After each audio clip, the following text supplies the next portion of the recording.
Trimester में कौन कौन सी प्रिकॉशंस हैं जो आपको कर लेनी चाहिए? फर्स्ट ट्राइमेस्टर में अगर तो आप प्रेग्नेंट हैं, मुबारक हो।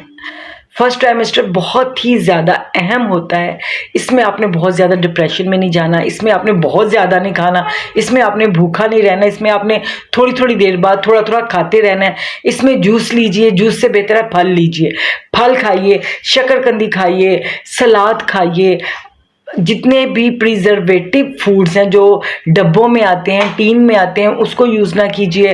ताज़ा खाना बना के खाइए, एक्स्ट्रा पेन किलर्स को यूज़ ना कीजिए। ना दुखी हो ना दुख दें, खुश रहें, ताकि खुशी के असरात आपके फीटस पे होती हैं और वो हेल्दी होता है। अच्छा खूबसूरत गुबला मुबला बहुत ही प्यारे बेबी के लिए थोड़ा थोड़ा खाएं, बार बार खाएं। बहुत ज़्यादा पेन किलर का यूज़ ना करें, बहुत ज़्यादा सफ़र ना करें, और उन जगहों पे मत जाएं जहाँ पर सफोकेशन हो, पोल्यूशन हो, ऑक्सीजन का लेवल कम हो। खुश रहें, इबादत करें, अल्लाह से अपना ताल्लुक़ जोड़ें और इस फर्स्ट ट्राइमेस्टर को हैप्पीली गुजारें।